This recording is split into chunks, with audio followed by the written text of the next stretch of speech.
gue pertama kali pinjol dari teman gue. Jadi teman gue pinjam pinjaman online gitu kan. Oh gini udah deh, jadi gue dari situ gitu deh. Jadi gue sempat main slot dalam kalah, gue bingung mau cari dari mana, akhirnya gue pinjol deh sekian juta. Sebenarnya tinggal ini doang sih, tinggal kasih KTP, verifikasi, udah beres gitu. Makanya lu tergiur ya buat pinjam uang di pinjol. Ya karena mudah, karena mudah. Oke. Gue nggak tahu resikonya apa aja, tapi manfaatnya ya gue bisa dapet duit gitu Dengan cara lebih mudah. ya, dengan cara mudah buat nutupin utang gue.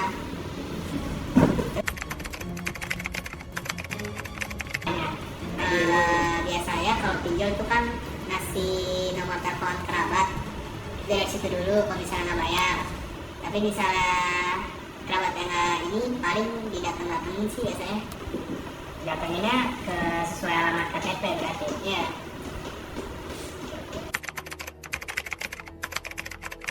Enggak, gue nyesel gue main judi sebenarnya. Oh, lebih nyeselnya ke Iya, kalau gue main judi gue nggak pernah pinjol gitu. Pikirin, ya. ya. Contohnya, Kalau misalnya gue nggak bayar tepat waktu, tiba-tiba orang Ambon datang ke rumah gue gitu, kan gue malu. ya. Segitu sih paling ya. Jadi bayarnya yang penting tepat aja gitu, sesuai kebutuhan lah. Oke.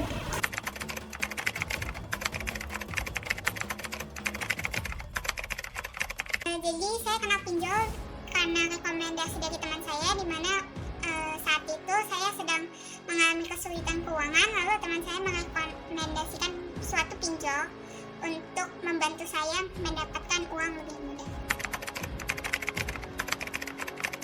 Karena pertama-tama saya di PHK dari kantor saya, yang menyebabkan saya tidak mendapatkan uang lagi, dan untuk mencari pekerjaan pada saat itu sangat sulit.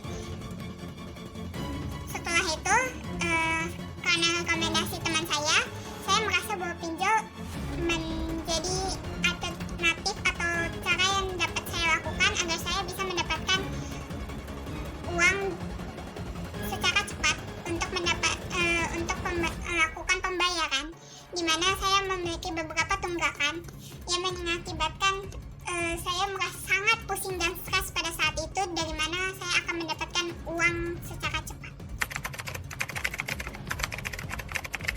Untuk kemudahan aksesnya sangat mudah, di mana mereka memiliki akses untuk mendapatkan sejumlah uang dengan nominal besar, di mana saya bisa mendapatkannya secara langsung, hanya membutuhkan beberapa data diri saya seperti KTP. Setelah itu juga uangnya langsung masuk ke rekening saya, di mana saya bisa langsung menggunakan uang tersebut. Untuk pengetahuan saya mengenai resiko, saya tahu di mana resiko pinjol ini sangat berbahaya jika saya tidak bisa melunasi utang tersebut atau pinjaman saya. Manfaat dari pinjaman online ini juga sangat membantu saya. Cara mereka menagih nasabahnya adalah melalui aplikasi pinjol tersebut, di mana ada tagihan yang akan muncul setiap bulannya. Setelah itu juga jika saya memiliki tunggakan menelpon saya, karena mereka memiliki data saya, mereka akan menelpon dan menagih bahwa saya memiliki tunggakan sekian. Benarnya ada, kadang saya merasa pinjol ini tidak terlalu aman, dan pinjol ini bukan cara yang tepat. Namun jika kadang saya mengalami kesulitan pada saat itu dan tidak dapat mendapatkan uang, maka saya merasa bahwa pinjol adalah jalan terbaik pada saat itu. Pada saat itu saya tidak begitu terlalu memikirkan, karena menurut saya harus mencari cara untuk mendapatkan uang dan membayar tagihan dan kebutuhan hidup saya terlebih dahulu. Namun setelah saya menggunakan pinjol tersebut untuk beberapa tahun, saya memikirkan bahwa jika saya terus-menerus bergantung pada pinjol tersebut, maka konsekuensinya akan sangat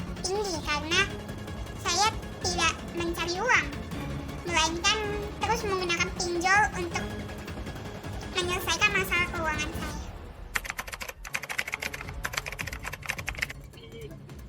Oke, selamat siang Pak dengan narasumber yang saya hormati. Saya hari ini mau kasih Bapak pertanyaan untuk wawancara mengenai pinjol. Apakah Bapak bersedia? Bersedia. Oke Pak, untuk yang pertanyaan pertama saya mau nanya, Bapak awal kenal mula pinjol itu dari mana sih?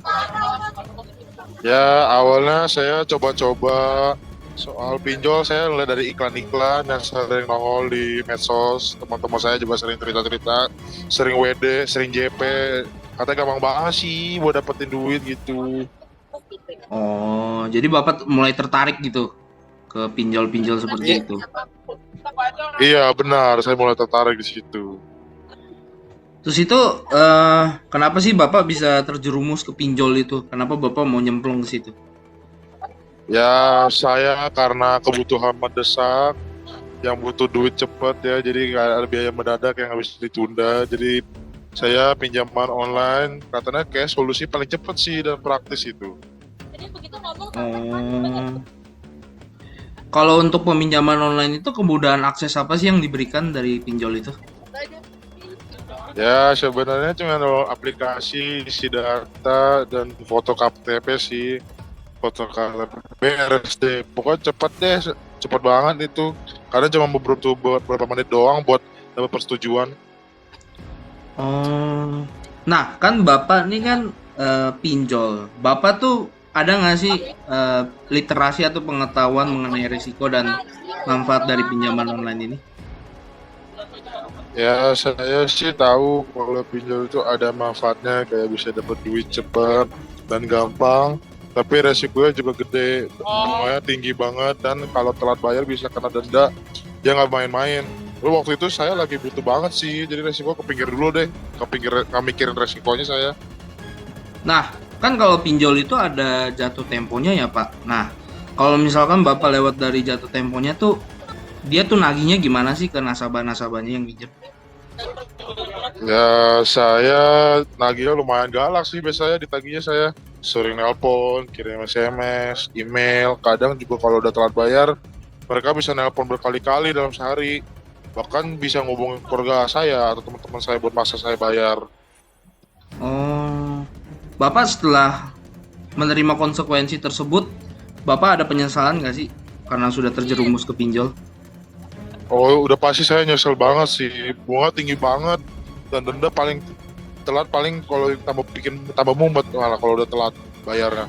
Karena bikin stres, bikin pusing, bikin gimana cara bayar utangnya, itu doang sih. Eh, Bapak tuh sebelumnya mikirin nggak sih konsekuensi yang bakal ditanggung waktu pakai pinjol?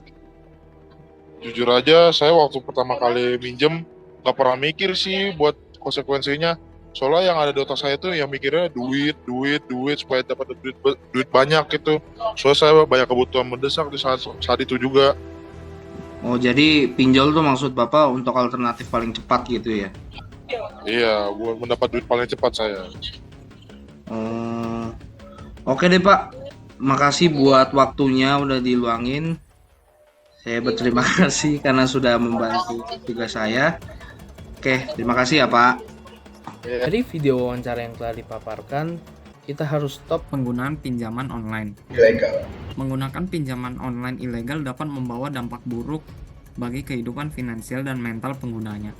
Selalu waspada dan pastikan memilih layanan pinjaman yang aman dan legal. Sebarkan edukasi ini ke orang-orang di sekitar tentang bahayanya pinjaman online untuk melindungi diri dari resiko yang tidak diinginkan.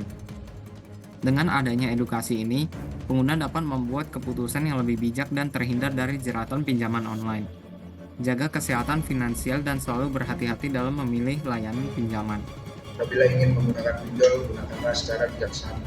Gunakan yang efektif dan sebisa mungkin jangan terlibat dengan pinjol. Apabila kalian ingin menggunakan pinjol, pelajari terlebih dahulu sebelum menggunakannya dan cari tahu dulu berapa sih bunganya.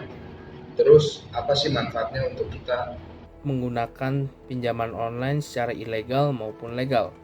Karena penggunaan pinjaman online dapat berbahaya jika tidak dikelola dengan baik.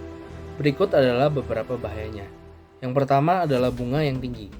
Pinjol sering menawarkan bunga yang sangat tinggi yang dapat menyebabkan utang menumpuk dengan cepat jika tidak dilunasi dengan tepat waktu. Yang kedua adalah penipuan dan pencurian data. Ada banyak pinjol ilegal yang tidak terdaftar di OJK yang dapat mencuri data pribadi dan menggunakannya untuk tujuan penipuan. Lalu yang ketiga adalah kecanduan berhutang. Kemudahan mendapatkan pinjaman dapat membuat orang terbiasa berhutang, yang dapat menyebabkan kesulitan finansial secara jangka panjang. Lalu yang terakhir adalah kerugian finansial. Gagal membayar pinjaman tepat waktu dapat menyebabkan denda dan biaya tambahan, lalu memperburuk situasi keuangan. Sekian dari kelompok kami mohon maaf bila ada salah kata. Sekian, terima kasih.